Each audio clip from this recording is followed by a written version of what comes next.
If you're a parent with a child who has an iPhone or an iPad, have you realized that Apple's parental controls are not parent-friendly? As a parent myself, I really feel that the parental controls that Apple gave us were set up and designed by people who don't have kids. Hi, I'm Tech in Her Step, and I try to keep things relatable when it comes to tech. But man, iPhone's parental controls, it's really given me a run for my money. So I actually created a separate post to show you how I set up the parental controls on iPhone, which also apply to iPad. That video got tons of comments and questions asking for more clarification. Here are the most frequently asked questions from that video. You might want to stay till the end because we're going to talk about some of the sneaky ways that kids are using to bypass these parental controls. First question, can I set up parental controls if I, the adult, don't have an iPhone or an iPad? Short answer here, nope. You actually do need an Apple device like an iPhone, an iPad, or a MacBook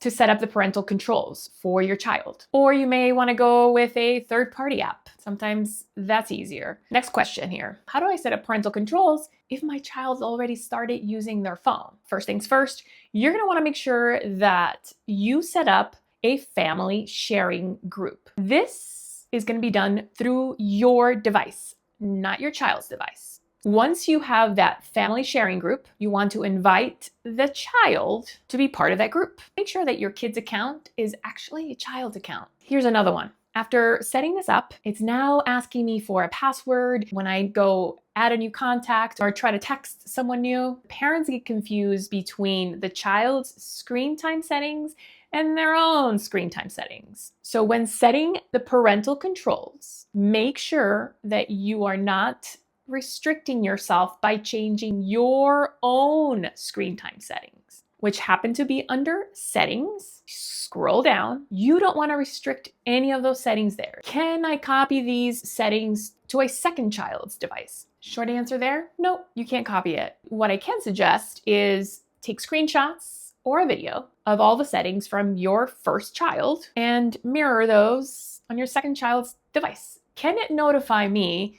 if my child is sending an inappropriate text or searching for inappropriate content? No, there is really no official notification that you as a parent will get. However, let's look at some of these settings. Under screen time, content and privacy restrictions, tap on the option for App Store Media, Web, and Games, then tap on Web Content, and there, select the Limit Adult Website option. If you want to restrict your child from accessing specific websites like YouTube or TikTok or Snapchat, you can add those specific websites under Never Allow. If we go back to screen time, you can turn on Communication Safety. This setting, when turned on, can actually detect nude photos or videos before they're actually viewed or sent by your child. Here are some sneaky ways that kids are getting around these parental controls. I've set up all these limits and my child can still bypass them. First off, you want to make sure that you have a screen time passcode set up. This is separate from your device passcode, and that only you know that code.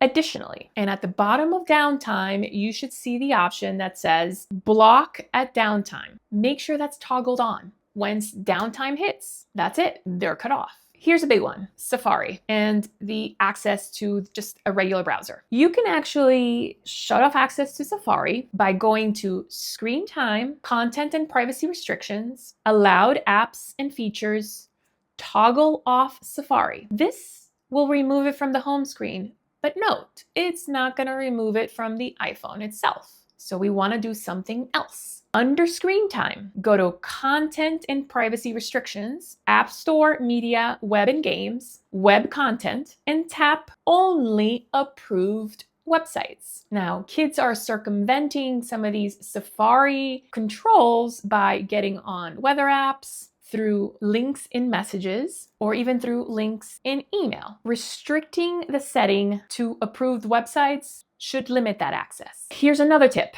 Make sure anytime your child wants to download a new app that you give consent. Go to your child's profile. Down below, tap on Ask to Buy and toggle that on. Keep in mind, these tools aren't perfect and they're not meant to replace supervision or meaningful conversations with your children about this. They're just guardrails. And if you found that useful, do me a favor, give me a follow, drop any questions in the comments, and we'll try to figure it out together.